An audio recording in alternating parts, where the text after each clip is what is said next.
Hello বন্ধুরা, তো আজকে চলে এসেছি বাদাঘাট বড় শিব মন্দির। তো আজকে আমি বাড়ি থেকে বেরোনোর সময় ইন্ট্রো দিতে পারিনি, কারণ অসম্ভব বৃষ্টির কারণে আমাকে তাড়াহুড়ো করে বেরোতে হয়েছিল বাড়ি থেকে, যার জন্য আর পারিনি। তো আস্তে আস্তে মন্দিরের ভেতর ঢুকবো। এটা হচ্ছে মন্দিরে ঢোকার প্রবেশপথ, যেটা অনেকটাই লেন্দি, তাই পুরো ভিডিওটা করতে পারিনি, অর্ধেক অর্ধেক করে দেখাচ্ছি তোমাদের। বেশ সুন্দর। এখানে ভিতরে গাড়ি পার্ক করার নিয়ম নেই যদিও, আর এখানে যে গাড়িগুলো পার্ক করা ওগুলো মন্দিরেরই, মানে যারা কর্মচারী তাদের বা পুরোহিত মশাইদের। এবার আস্তে আস্তে মন্দিরের ভেতরটা দেখো, সুন্দর করে সাজানো, সামনে একটা ছোট্ট বাগান মতন করা আছে। আর এই দিকটা দেখো, কত সুন্দর সুন্দর বড় বড় ফ্ল্যাট, তার মাঝখানে একটা ছোট্ট সুন্দর মন্দির। আর এই দিকে বাগান লাগোয়া যে ঘরগুলি দেখলেন ওগুলো হচ্ছে লজ। এখানকার মানুষজন যদি কেউ এখানে এসে থাকতে চান তো এখানে থাকতে পারে। তো এবার আস্তে আস্তে মন্দিরের দিকে যাব। এবার ভিডিও ক্যামেরাটা আমি দিলাম সৌরিনের হাতে। আমি বললাম অনেকক্ষণ হাত ব্যথা করছে ভিডিও করতে করতে, এবার তুই একটু ফোনটা ধর। তো ভিডিও করতে করতে পৌঁছে গেলাম মন্দিরের ভিতরটা। অসম্ভব সুন্দর এই মন্দির। হালকা করে একটু প্রণাম করে নিলাম, দিয়ে এবার বাবার কাছে যাব। সবাই আমার সাথে কমেন্ট বক্সে অবশ্যই লিখে জানিও মন্দিরটা কেমন লাগলো, এবং তার সাথে অবশ্যই লিখো হর হর মহাদেব। অনেক লোকের সমাগম, বেশ মানুষজনেরা এখানে এসে বসে কিছু শান্তিতে সময়ও কাটাচ্ছিলেন। অনেকে এসছে তার সব পরিবারে, কেউ কেউ আবার একাও এসছে বা বন্ধুদের সাথে এসে। যেহেতু শ্রাবণ মাস চলছে, তো অনেকেই দেখলাম মন্দির খোলার সাথে সাথে পুজো দিতেও ব্যস্ত হয়ে পড়েছেন।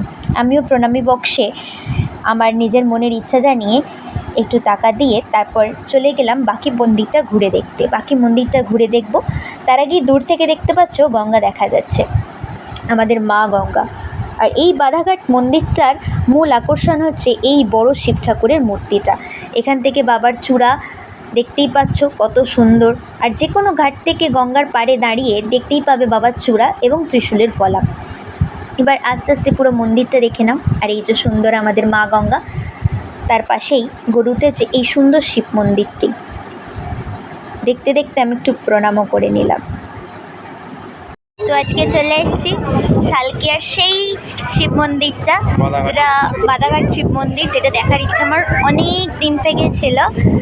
আর ভালো লাগছে যে শ্রাবণ মাসের মধ্যে এলাম, জায়গাটা এত সুন্দর। এর গঙ্গার ধার বললে মানে এত সুন্দর হাওয়া দিচ্ছে। আর এই যে পেছনে ত্রিজিতা সৌরিন, এই যে এন্টায়ার মন্দিরটা। আর এই যে ভগবান শিব, যেটা ওই পার থেকে বা যে কোনো পার থেকে এত বড় মূর্তিটা যে কোনোভাবে দেখা যাবে, অ্যান্ড গুগল ম্যাপে এটা লোকেটও করে। তো আপনারা ওটা দেখে এখানে অবশ্যই আসবেন। জায়গাটা ভীষণ ভীষণ ভীষণ ভীষণ সুন্দর। এসে একটা পিস, মানে কি বলবো, খুব শান্তি অনুভব হবে, এটুকুনি। এটা হচ্ছে ওই মন্দিরের ভেতরেরই কিছু ছোট ছোট মন্দির। এখানে আছেন ভগবান শ্রীরাম, সীতামা, লক্ষ্মণ এবং বজরংবলী। এরপর যেখানে যাব সেখানে আছেন আমাদের শ্রীকৃষ্ণ এবং রাধারানী। এরপর আস্তে আস্তে হেঁটে গেলে ওই দিকে দেখতে পাবেন আছেন ভগবান শ্রী বালাজি। আমাদের এখানে বালাজির সেরম কোনো মন্দির নেই, তবে এনাকে এখানে প্রতিষ্ঠিত দেখে বেশ ভালো লাগলো। অনেকেই এনার মূর্তি হয়তো কোনোদিনও দেখেননি। এরপর আসবো যেখানে, সত্যি কথা বলতে আমি বুঝতে পারিনি এখানে কোন দেবী বা দেবতাকে রাখা হয়েছে, কারণ মন্দির খোলার সময় সেই জন্য ভগবানকে পূজার সামগ্রী অর্পণ করছিলেন পুরোহিত মশাই, যার জন্য পুরোপুরি গার্ড হয়ে গেছিলো, যার জন্য আমি দেখতে পাচ্ছিলাম না এখানে কোন দেবতা বা দেবী আছেন। এরপর এই ছোট্ট শালিগ্রাম মূর্তিটার দিকে যাব, যেখানে বেশ সুন্দর করে সাজানো গোছানো আছে। আর এই যে দূরে দেখতেই পাচ্ছ আমাদের বিশালাক্ষী মা বসে আছেন পদ্মের ওপর বিরাজমান। আর এই হচ্ছে সম্পূর্ণ জায়গাটা, বেশ সুন্দর। সাজিয়ে গিয়েছিলাম আমরা শালকিয়া বাদাঘাটের যে শিব মন্দিরটা, ওখানে গঙ্গার পাড়ে। তো মন্দিরটা ভীষণ ভীষণ ভীষণ সুন্দর, আমার ভিডিওতে দেখতেও পাবে। আর আমি তোমাদের প্রত্যেককে বলবো এই শ্রাবণ মাসে অবশ্যই ওখানে যাও, আর নিজের উইশ যা আছে সব ভগবানকে বলে ভগবানকে দেখে এসো। শিব মন্দিরটা ভীষণ ভীষণ সুন্দর করে বানানো, ওয়েল ডেকোরেট।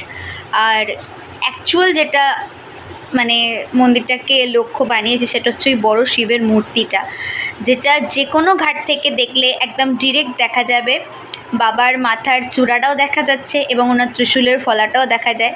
তো যে কোনো ঘাট থেকে দেখলে বা গুগলেও সার্চ করলে খুব ভালো করেই দেখিয়ে দেবে জায়গাটা কোথায়। তো অবশ্যই যাও, একদম রাস্তার ওপরেই মন্দিরটা, তো খুঁজতেও এমন কিছু প্রবলেম হবে না। তো আমি আজকে গিয়েছিলাম, আর আমি একটা ভুল করে ফেলেছি যে আজকে ভিডিওর ফার্স্ট ইন্ট্রোটা আমি দিতে ভুলে গেছিলাম, বেরিয়ে চলে গেছিলাম তাড়াহুড়োর জন্য, বৃষ্টি পড়ছিল বলে, আর বেরোতেও হতো তাই তাদের বেরিয়ে চলে গেছি, তাই এসে আমি এন্ডের ইন্ট্রোটা দিচ্ছি। তো সবাইকে বলবো অবশ্যই যাও, আর ভিডিওটা ভালো লাগলে লাইক, কমেন্ট অ্যান্ড শেয়ার। আর যারা সাবস্ক্রাইব করোনি তাড়াতাড়ি আমার চ্যানেলটাকে সাবস্ক্রাইব করে দাও। শুভরাত্রি বন্ধুরা, বাই বাই।